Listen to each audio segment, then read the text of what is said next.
The Lord. मेरा नाम प्रवीण हिवाले है और मैं कोइनोनिया कॉलेज ऑफ थियोलॉजी पुणे से बात कर रहा हूँ।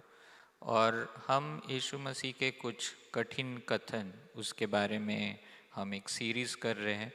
और आज मैंने जो चुना है वो यीशु मसीह का जो कहना है, लूक उसका 14 अध्याय और 26 और 27 हम पढ़ेंगे। यदि कोई मेरे पास आए और अपने पिता और माता और पत्नी और बच्चों और भाइयों और बहनों वरन अपने प्राण को भी अप्रिय न जाने, तो वह मेरा चेला नहीं हो सकता। और जो कोई अपना क्रूस न उठाए और मेरे पीछे न आए, वह भी मेरा चेला नहीं हो सकता। तो 27 वचन में हम देखते हैं कि यीशु मसीह कहता है कि जो कोई अपना क्रूस न उठाए और मेरे पीछे न आए, वो भी मेरा चेला नहीं बन सकता। अभी चेला होना ये क्या ऑप्शन नहीं है, ये सबको, हम सब चेले हैं। अगर हमारा उद्धार हुआ है, चेले हैं, हम डिसाइपल्स है।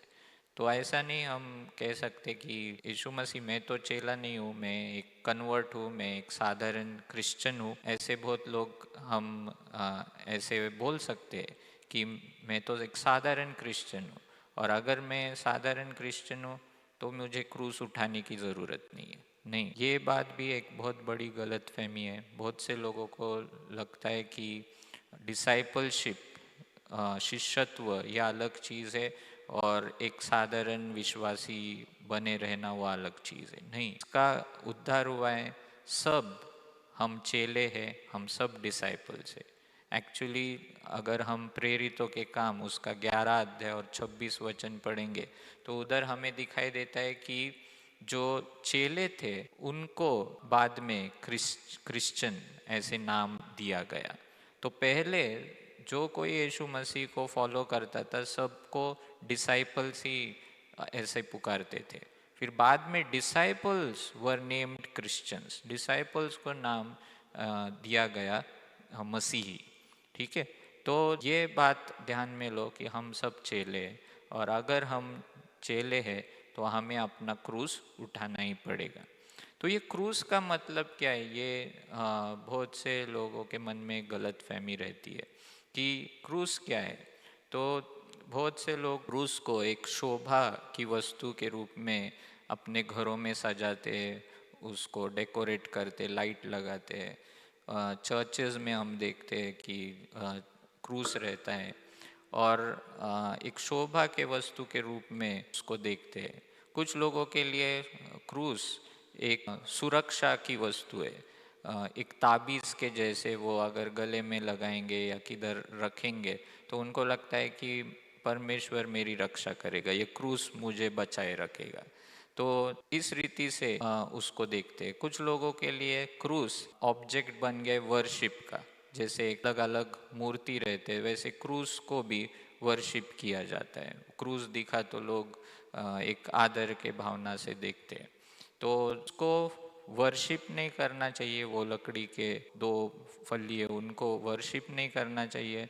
क्रूस को एक शोभा के वस्तु के रूप में नहीं देखना चाहिए, और क्रूस को एक ताबीज़ की तरह भी हमने ट्रीट नहीं करना चाहिए। और कुछ गलत फहमियाँ हम देखते हैं क्रूस के बारे में। कुछ लोगों को पूछा कि तुम्हारे जीवन में कौन सा क्रूस आप उठा रहे हो, तो वो लोग कहेंगे कि मेरा जो लड़का है या लड़की है मेंटली डिस्टर्ब्ड है और उसको बहुत कठिन में से गुजरना पड़ रहा है, तो यही मेरा क्रूस है। कुछ लोग बोलेंगे कि मेरी आर्थिक परिस्थिति खराब है, मुझ पर बहुत बड़ा कर्जा है और वही मेरा क्रूस है। या कुछ लोग बोलेंगे मेरे घर पे मेरे बूढ़े माता पिता है, उनको बार बार हॉस्पिटल में लेके जाना पड़ता है, ये मेरा क्रूस है। या मेरी मेरी खुद की कुछ बीमारी है, मुझे कुछ ऐसी बीमारी हो गई है जो जल्दी ही मौत में वो लेके जाएगी, और वो मेरा क्रूस है। ऐसे कुछ गलत फहमियाँ हमारे जीवन में जो परेशानी है उसको हम क्रूस का नाम देते हैं। तो ये भी बात बहुत गलत है, क्योंकि अगर परेशानी को हम क्रूस का नाम देंगे तो जो दूसरे विश्वास के लोग हैं, जो अन्य जाति है, तो वो तो ज़्यादा बड़ा क्रूस उठाते हैं फिर हमसे, क्योंकि परेशानी तो हर एक के जीवन में, सिर्फ क्रिश्चियन लोगों के जीवन में नहीं है। सिर्फ परेशानी को हमने क्रूस नहीं कहना चाहिए। और एक गलतफहमी हम देखते हैं कि मैं जब यूथ में था, मैं कुछ 15 से 20 साल में था, तो तभी कुछ पाप के वजह से परमेश्वर ने मुझे कुछ बीमारी में से लेके गया, और उसके कारण जो दुख मुझे हुआ हो गई, और उसमें से मुझे जाना पड़ा।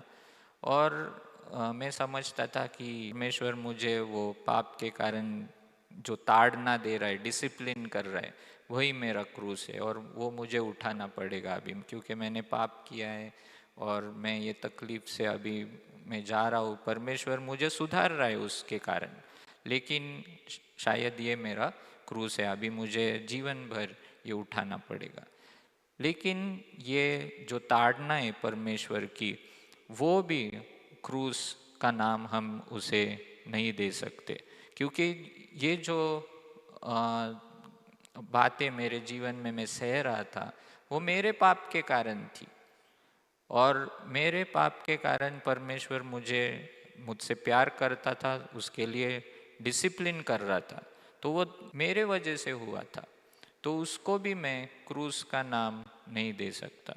तो अगर हम इब्रानियों की पत्री उसका 12 अध्याय और 5 और 6 पढ़ेंगे। और तुम उस उपदेश को जो तुमको पुत्र के समान दिया जाता है भूल गए हो। हे मेरे पुत्र, प्रभु की ताड़ना को हल्की बात न जान, और जब वह तुझे घुड़के तो साहस न छोड़, क्योंकि प्रभु जिससे प्रेम करता है उसकी ताड़ना भी करता है, डिसिप्लिन करता है वो, और जिसे पुत्र बना लेता है उसको कोड़े भी लगाता है।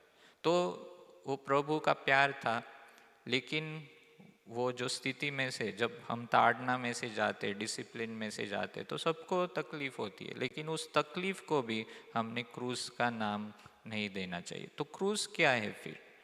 तो क्रूस ऐसी बात है जो हम मत्ती उसका 5वां अध्याय और 11 वचन में हम देखते हैं।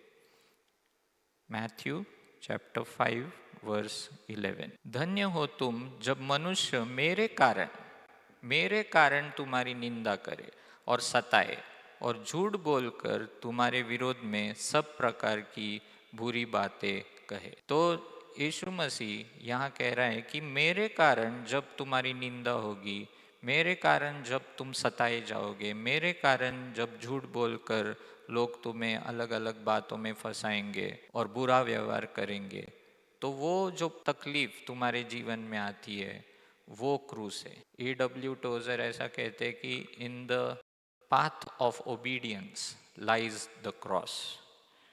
मतलब हम यीशु मसीह का आज्ञा पालन जब कर रहे हैं, उस वक्त वो आज्ञा पालन करने के वजह से जो तकलीफ आती है उसको क्रूस हम कहते हैं।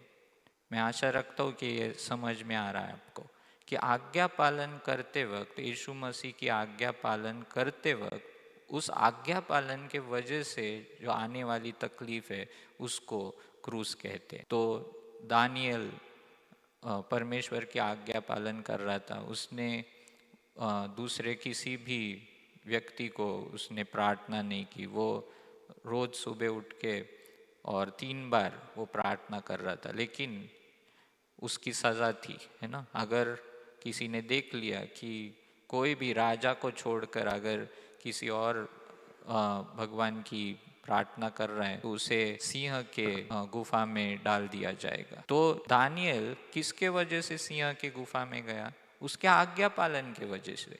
शद्रक मेशक अबेदनगो क्यों अग्नि के भट्टी में डाल दिए गए?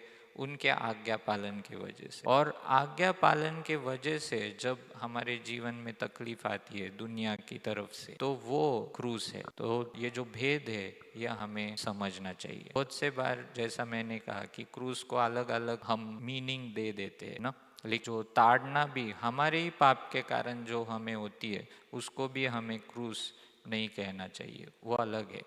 क्रूस हमें खुद उठाना है। अगर हम चाहेंगे ना तो क्रूस को टाल भी सकते। शद्रक मेशक अबेदनगो अगर झुकते थे तो वो क्रूस को टाल सकते थे, वो उनको सजा नहीं होती थी। दानियल भी क्रूस को टाल सकता था। 1 महीने के लिए उसको कहा गया था कि दूसरे किसी भगवान को प्रेयर नहीं करना है, लेकिन उसने टाला नहीं। यीशु मसीह कह रहे हैं कि तुमको उठाना है। अगर आप लूक में जाएंगे, लूक उसका 14 जो हमने अभी अभी पढ़ा, तो लूक उसका 14 अध्याय 23 वचन, और जो कोई अपना क्रूस न उठाए और मेरे पीछे न आए वह भी मेरा चेला नहीं हो सकता। क्रूस मुझे और आपको उठाना है। कोई आपके ऊपर जबरदस्ती क्रूस डालेगा नहीं या जबरदस्ती नहीं करेगा चलो क्रूस उठाओ। हमको उठाना है। जब हम आज्ञा पालन कर रहे हैं, हमको अपना क्रूस उठा के उसके पीछे जाना। कौन क्रूस उठाता था पता है? पुराने दिनों में, यीशु के दिनों में, जो व्यक्ति क्रूस उठा के चलता था ना, वो कहते थे कि ये मरा हुआ व्यक्ति है, क्योंकि ये मरने ही वाला है। ये जिंदा है, क्रूस उठा रहा है, लेकिन अभी मरने वाला है। इंग्लिश में उसको, जो व्यक्ति को मौत की सजा हो गई है, उसको कहते हैं डेड मैन वॉकिंग। मतलब ये जिंदा है लेकिन वो मरने ही वाला है, जल्दी ही उसकी मौत होने वाली है, तो उसको डेड मैन वॉकिंग कहते हैं। वैसे ही जो क्रूस उठा के चलता है वो अंदर खुद के लिए वो मरा है। और 26 वचन में यीशु मसीह वही कह रहा है कि जो कोई अपने प्राण को भी अप्रिय जाने, खुद का नकार करे, स्व नकार करके मेरे पीछे जो आता है, खुद को मार के मेरे पीछे जो आता है, खुद के लिए हमें मरना है और वो क्रूस उठाना। तो यही सही अर्थ है क्रूस का। मैं आशा करता हूँ आपको समझ रहा है। यीशु मसीह कह रहा है कि आपको खुद को ये क्रूस उठाना है। कोई आप पर ला देगा नहीं, कोई आपको फोर्स नहीं करेगा। और आज्ञा पालन करते वक्त जब हमें तकलीफ होती है, अगर आप किसी ऑफिस में काम करते हो और एक आपका बॉस जो है वो सबको तंग करता है और आपको भी तंग करता है, तो उसे आप क्रूस नहीं कह सकते। लेकिन अगर वो बॉस सबके साथ ठीक से व्यवहार करते हो, लेकिन आप मसीह हो, आप यीशु मसीह को फॉलो करते हो, आप बाकी का सब काम आप अच्छा कर रहे हैं, लेकिन आप जो विश्वास करते हो यीशु मसीह के ऊपर, उसके कारण आपका बॉस अगर तंग करता हो, तो फिर वो जो तकलीफ आपके जीवन में होती है उसको आप क्रूस कह सकते हैं। लेकिन जनरल जो बातें सबके साथ होती है, जो परेशानियाँ आती है, जो बीमारी आती है, उसको हम क्रूस नहीं कह सकते। तो जो तकलीफ या जो छल, परसिक्यूशन जो हमें अपने विश्वास के कारण उसमें से गुजरना पड़ता है, उसको हम क्रूस कहेंगे। तो यीशु मसीह कह रहा है कि जब तक तुम ये क्रूस नहीं उठाते, तब तक तुम मेरे पीछे आ नहीं सकते। इंग्लिश में ऐसी कहावत है कि there will be no crowns for those will not carry their crosses. जो लोग क्रूस नहीं उठाते उनके लिए पर स्वर्ग में जो मुकुट है वो भी नहीं मिलेगा उनको। तो हमें ऑप्शन नहीं है, और यीशु मसीह भी यहाँ ऑप्शन नहीं दे रहा है, और वो कह रहा है कि क्रूस को तो आपको उठाना ही पड़ेगा, और नहीं उठाया तो तुम मेरे चेले नहीं बन सकते। और चेला होने के लिए भी ऑप्शन नहीं है। तो अगर हम चेले हैं तो क्रूस हमको उठाना ही पड़ेगा। आज्ञा पालन करते वक्त जो भी तकलीफ या जो भी एक पक्षपात या भेदभाव जो हम उससे गुजरते हैं या दुनिया हमें दिखाता है, उसमें से हमें जाना पड़ेगा।